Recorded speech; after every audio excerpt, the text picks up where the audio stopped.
Bismillahirrahmanirrahim. Assalamualaikum warahmatullahi wabarakatuh. Tachahao. Kami mahasiswa dari Prodi Pendidikan Bahasa Mandarin, Fakultas Bahasa dan Sastra, Universitas Negeri Makassar, akan memaparkan materi kami yang berjudul Menganalisis Kondisi Pembelajaran dengan pokok pembahasan, tujuan dan karakteristik bidang studi, yang bertujuan untuk memenuhi tugas kuliah analisis pembelajaran bahasa. Sebelum itu, perkenalkan, kami dari kelompok 4 yang terdiri dari Arikah Nabila Fatin atau saya sendiri selaku ketua kelompok, Afifa Zahra Huzarif sebagai pemateri kedua, Roswana sebagai pemateri ketiga, dan Berlian Natalia sebagai pemateri terakhir.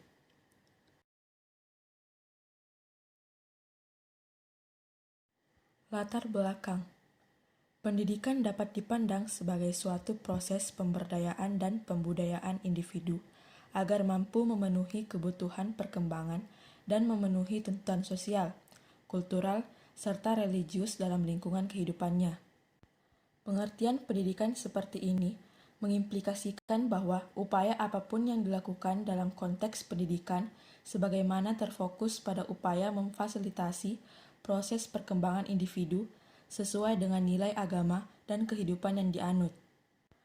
Banyak faktor penyebab rendahnya kualitas pendidikan diantaranya adalah kegiatan pembelajaran yang kurang tanggap terhadap kemajemukan individu dan lingkungan di mana siswa berada. Pembelajaran demikian kurang ada manfaatnya bagi siswa.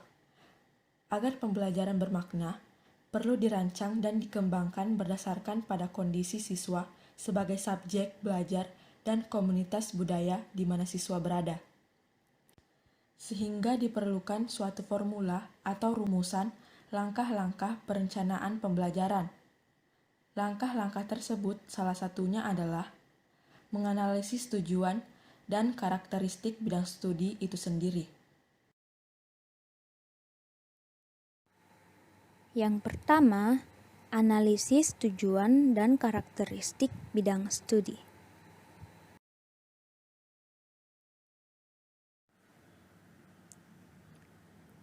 Analisis tujuan dan karakteristik isi bidang studi perlu dilakukan pada tahap awal kegiatan perencanaan pembelajaran.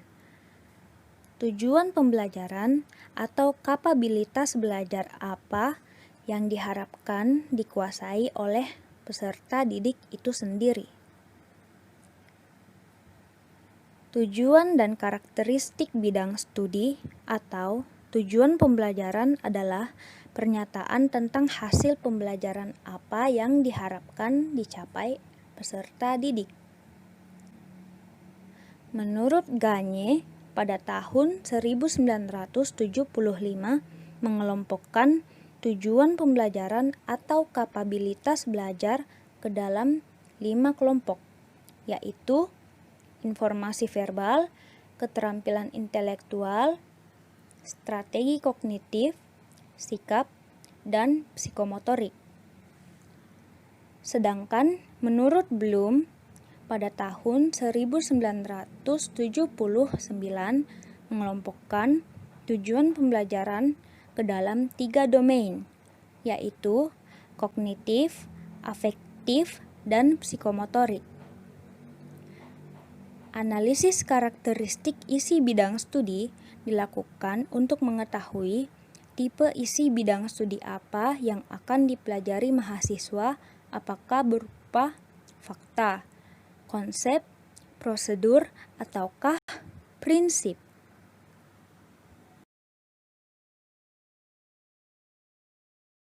Karakteristik bidang studi.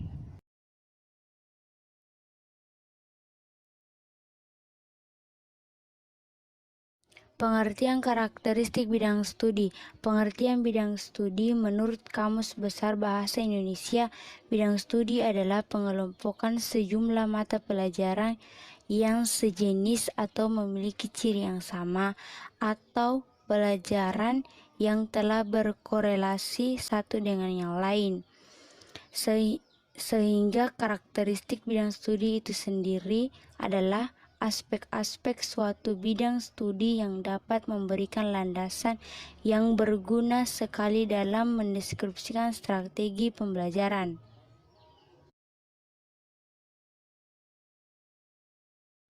Menurut Deyen 1989 sama dengan 50-59, karakteristik bidang studi ini dapat diajukan pada dua hal antara lain. 1. Struktur bidang studi. Struktur bidang studi mengacu kepada hubungan-hubungan di antara bagian-bagian bidang studi tersebut.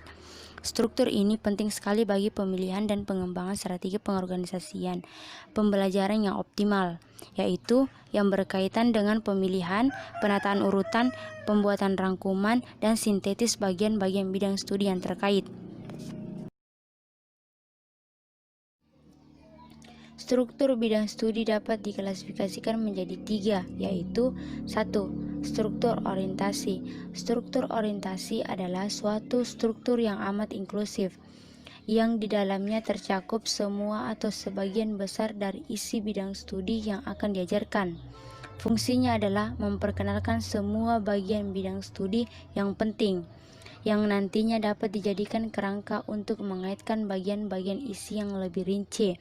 Struktur ini sejalan dengan tujuan umum orientasi. 2. Struktur pendukung atau pelengkap. Struktur pendukung adalah suatu struktur yang tidak inklusif jika dibandingkan dengan struktur orientasi.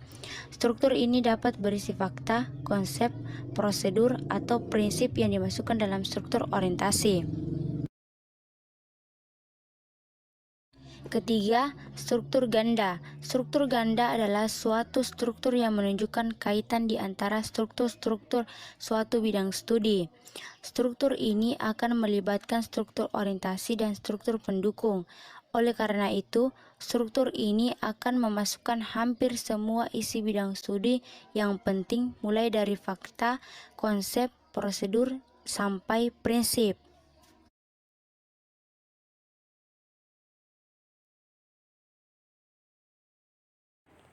Yang kedua, tipe isi bidang studi. Ray Geluth dan Merrill pada tahun 1979 menganalisis isi bidang studi menjadi 4 tipe yang disebutnya sebagai konstruk isi bidang studi, yaitu ada fakta, konsep, prinsip, dan prosedur. 1. Fakta. Fakta adalah asosiasi satu ke satu antara objek, peristiwa, atau simbol yang ada, atau mungkin ada, di dalam lingkungan real atau imajinasi. Segala hal yang berwujud kenyataan dan kebenaran meliputi nama-nama objek, peristiwa sejarah, lambang, nama tempat, nama orang, nama bagian atau komponen suatu benda, dan sebagainya. Misalnya, Jakarta, ibu kota Indonesia. Kedua, konsep. Konsep adalah sekelompok objek, peristiwa, atau simbol yang memiliki karakteristik umum yang sama dan yang diidentifikasi dengan nama yang sama, atau segala yang berwujud pengertian-pengertian baru yang bisa timbul sebagai hasil pemikiran, meliputi definisi, pengertian, ciri khusus, hakikat, inti atau isi, dan sebagainya. Umpamanya, konsep hewan dan konsep tumbuhan dan lain-lain.